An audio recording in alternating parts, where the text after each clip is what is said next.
Buenos and Schwachicha, Kilkoli, what Ula Schwaash and Shnuknuka. Dr. Ama Stekala Piljauna, Tamiksha, Ilakwanana, what Ihuxanich. It's a real honor for me to say hello to you and to let you know that my name is Lorna Williams. I come from a place called Mount Curry. I'm Litwet Ul, and those are my people and our lands, and we gather today on the lands of the Lakwanan speaking people and the Huxanich. It's a real honor for me to participate in this event to remember the work and what we gained from the work of Reuven Feuerstein. I first learned about Reuven and his work around 1979 when someone left some articles by him on my desk. And I began to read and struggle. It was challenging for me to read and to understand what this man was saying. But I stayed with it because it was the first time that I read anything that really clearly pointed out the strength and the importance of the teachings and the cultural teachings and the knowledge that we gain from our parents, our grandparents, and our knowledge keepers. No one had talked about this as clearly as he did. So I stayed with the articles and struggled and read. Then later I learned, when I moved to Vancouver, that he had been in Vancouver in 1979 speaking to a group. And so I met some people who trained with him and people who were interested in his work. But some of them were interested only in the cognition aspect of his work. But what was really important to me was the area of mediated learning. What do we learn from our parents, our grandparents, and the people who are in our communities?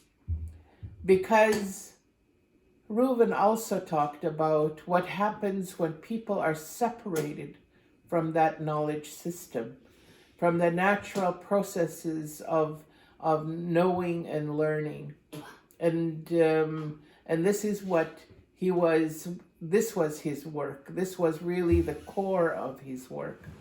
And so I began learning more and more, reading, finding people who had studied with him. And luckily for me, the Vancouver School District, the assistant superintendent or deputy superintendent who was also very interested in Reuven's work, agreed to send me to Israel to study with Reuven. And so I went over in 1986 and that was a life-changing time for me. It wasn't easy. It was difficult. But I had also always read about what happened to the people who ended up in Israel, and what happened to the people as, due to war, due to cultural separation.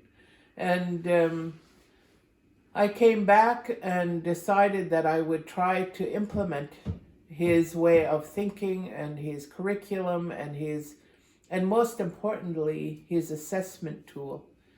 Because up until then, I realized the assessment tools that were used on indigenous people were not, didn't give the kind of information that we needed. And I could see that dynamic assessment that Reuven developed could actually show and demonstrate the knowledge that indigenous people have, and that it demonstrates how we think and how this thinking can be somewhat different from the Western world. And luckily, I was put in touch with a man named Larry Emerson, a Navajo from Shiprock, New Mexico, and he had studied with Reuven. And so luckily for me, we were able to connect, and I invited him to come to participate in our training sessions. And what was the most valuable to me was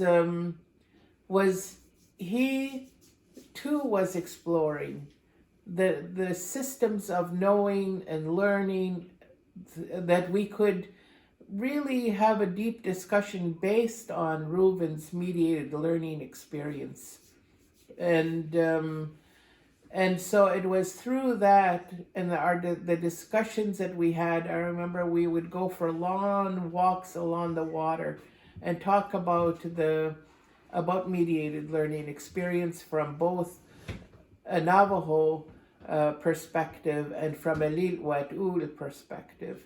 And so it was through that exploration that I began to see the way that our people thought about things, the terminology, the principles, the concepts of teaching and learning.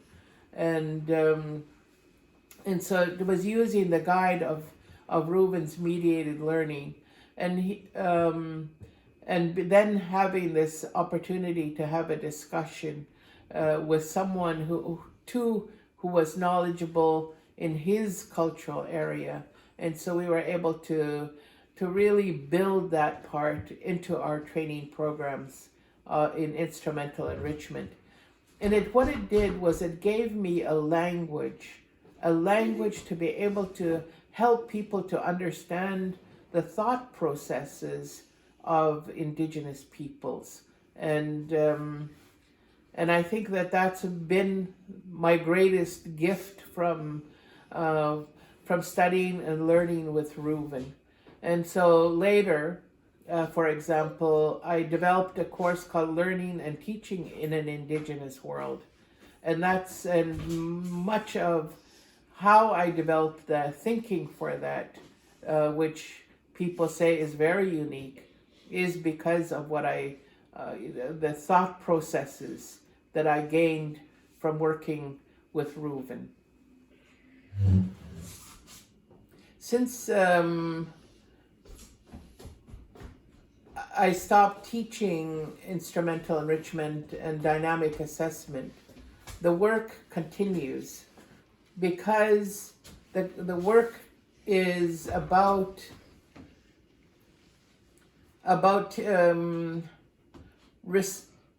reclaiming and revitalizing our knowledge systems through our languages and our cultures, and our relationships, reconnecting the relationships of all the multiple generations that colonization sought to destroy. And what I've learned is that what happened to us here in Canada is similar to what happened to Indigenous people around the world. And so my work takes me now nationally and internationally in helping people to relearn their languages and to relearn how to have a relationship with the land and with all of the elders and knowledge keepers within their worlds. This is really challenging because we've been scattered to many different areas, often no longer on our homelands or in our communities. And so instrumental enrichment and mediated learning and the cognitive functions continue to give me the signposts, the pathways to be able to reconstruct our knowledge systems. And so, for example, I have words from my language that describe really important parts of thinking and learning. And I use these in my teaching sessions.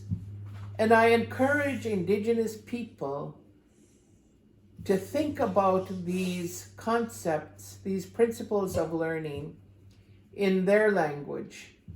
Because it's in our languages that we gain a deep understanding of our knowledge systems and what it is we need to do to bring them back to life and into active use in our lives.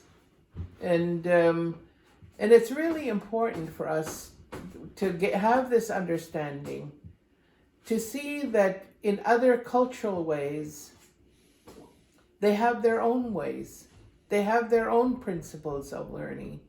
And it's no better, no worse than our ways.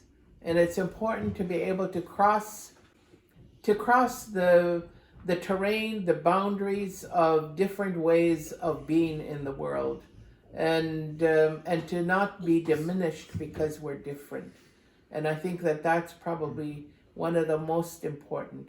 It's to have strength that we know, and we know the best way to live our lives together and for the good of Mother Earth and each other.